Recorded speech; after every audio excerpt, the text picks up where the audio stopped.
Kurnool range DIG Koya Praveen పై YSR Congress party చాలా ఆగ్రహంగా ఉంది.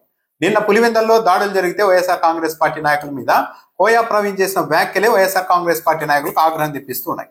నిజానికి కోయా ప్రవీణ్ కు వైఎస్ఆర్ కాంగ్రెస్ పార్టీకి మధ్య ఈ రోజు కాదు, గ్యాప్ చాలా కాలంగా ఉంది. 2019 ఎన్నికలకు ముందు కోయా ప్రవీణ్ ప్రకాశం జిల్లా ఎస్పీగా పనిచేసేవారు ఎన్నికల సమయంలో. అయితే ఈయన ఏకపక్షంగా తెలుగుదేశం పార్టీకి మద్దతుగా పనిచేస్తున్నారని వైఎస్ఆర్ కాంగ్రెస్ పార్టీ ఆరోపించడంతో ఆ తర్వాత ఈసీ అక్కడి నుంచి ఆయన్ని బదిలీ చేసింది. ఆ సమయంలో కోయా ప్రవీణ్ వైఎస్ఆర్ కాంగ్రెస్ పార్టీ నాయకులను ఉద్దేశించి చాలా హాట్ కామెంట్స్ కూడా చేశారు. మేము కూడా యూనిఫామ్ తీసేస్తే వైసీపీ నాయకుల్లాగా రాజకీయాలు మాట్లాడగలం అంటూ కోయా ప్రవీణ్ అప్పట్లో మాట్లాడారు. ఆ వ్యాఖ్యలపైన కూడా అప్పట్లో దుమారం రేగింది. కొద్ది రోజుల క్రితం తెలుగుదేశం పార్టీ అధికారంలోకి వచ్చిన తర్వాత కడప జిల్లాలో వర్రా రవీంద్ర అనే వైసీపీ కార్యకర్తను అరెస్ట్ చేసిన సమయంలో కోయా ప్రవీణ్ ప్రెస్ మీట్ పెట్టి అరబ్ దేశాల్లో అయితే ఇలాంటి వాళ్ళందరినీ రాళ్లతో కొట్టేవాళ్ళు అని కూడా మాట్లాడారు. ఆ కామెంట్ పైన కూడా దుమారం రేగింది. ఆ కామెంట్ కూడా వైఎస్ఆర్ కాంగ్రెస్ పార్టీ నుంచి కౌంటర్లు వచ్చాయి. సరే, ఇలాంటి సోషల్ మీడియాలో పోస్టులు పెట్టిన వాళ్ళని అరబ్ కంట్రీస్ లో రాళ్లతో కొట్టే వాళ్ళని చెప్తున్నారు కోయా ప్రవీణ్, బాగానే ఉంది. మరి అదే అరబ్ కంట్రీలో పోలీసులు కూడా వర్రా రవీంద్రను 3 రోజుల క్రితం అరెస్ట్ చేసి 3 రోజుల తర్వాత కోర్టులో ప్రవేశపెట్టి ఇప్పుడే అరెస్ట్ చేశామని కోర్టులు కూడా తప్పుదోవ పట్టిస్తే అప్పుడు పోలీసులకు అరబ్ కంట్రీలో ఎలాంటి శిక్ష వేస్తారో తెలియదా అంటూ కూడా మాట్లాడారు. నిన్న కోయా ప్రవీణ్ చేసిన వ్యాఖ్యలు కూడా పూర్తి భిన్నంగా ఉన్నాయి.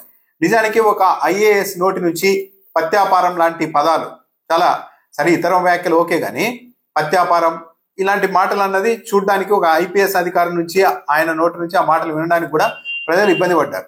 ఆయన చెప్తూ ఉన్నారు, 307 వాళ్ళ మీద ఎమ్మెల్సీ మీద వేల్పుల రాము అనే వ్యక్తి మీద దాడి చేశారు కదా, హత్యాయత్నం కేసు పెట్టాలి కదా అన్నప్పుడు కోయా ప్రవీణ్ చెప్పిన ఆన్సర్, వాళ్ళ శరీరం మీద హత్యాయత్నం కేసు పెట్టేంత గాయాలు కనిపించడం లేదు, ఇంకా ఓన్ సర్టిఫికేట్ రాలేదు, గాయాలకు సంబంధించిన సర్టిఫికేట్ కూడా రాలేదు, అది లేకుండా న్యాయమూర్తి దగ్గరికి వెళ్తే మా మొఖాన పేపర్లను విసిరి కొడతారు న్యాయమూర్తి అంటూ మాట్లాడారు.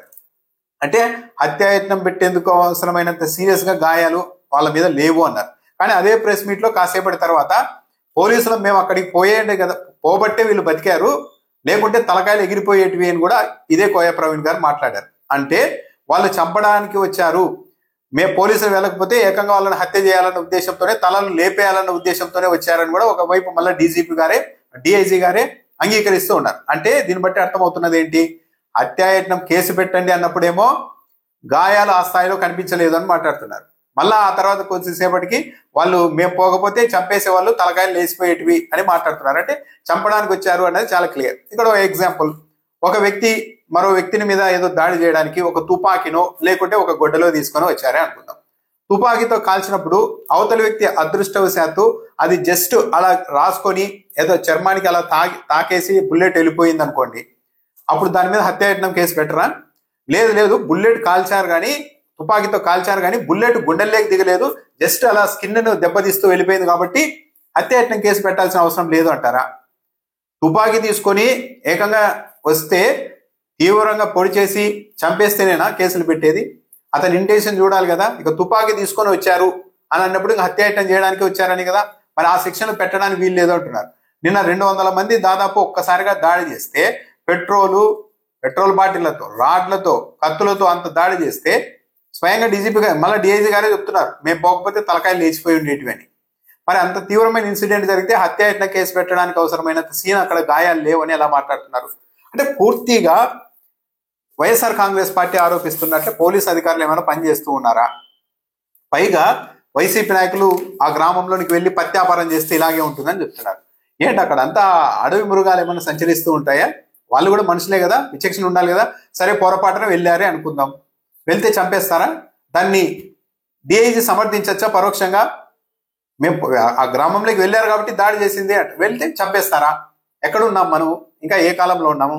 ఇదేనా ప్రజాస్వామ్యం? ఇదేనా పోలీసు ఉన్నతాధికారులు ఇదే భాషన మాట్లాడాల్సింది? అంటే పరోక్షంగా దాడులు చేసిన వాళ్ళది తప్పు లేదు, వాళ్ళు అక్కడ ఉంటే వీళ్ళు ఇక్కడికి వెళ్ళారు కాబట్టి ఆ గ్రామంలోకే కదా వెళ్ళింది, ఎక్కడికి వెళ్ళలేదు కదా.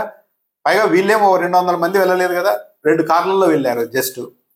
దాన్ని దాడి చేసిన వాళ్ళకి తప్పు లేదు, వీళ్ళు అక్కడికి వెళ్ళడం తప్పు అన్నట్టుగా ఒక డిఐజీ మాట్లాడుతూ ఉంటే, దాన్ని ఒక పత్యాపారంలా వర్ణిస్తూ ఉంటే, ఇంకా జనాల్లో కావచ్చు, పబ్లిక్ లో కావచ్చు, వైసీపీ నాయకుల్లో కావచ్చు, ఇంకా పోలీస్ వ్యవస్థ మీద, పోలీస్ అధికారుల మీద నమ్మకం ఎక్కడ ఉంటుంది? పోలీస్ అధికారులు తెలుగుదేశం పార్టీకి అనుకూలంగా పనిచేస్తున్నారు అన్న విమర్శలు ఇలాంటి వ్యాఖ్యల తర్వాత రాకుండా ఎలా ఉంటాయి?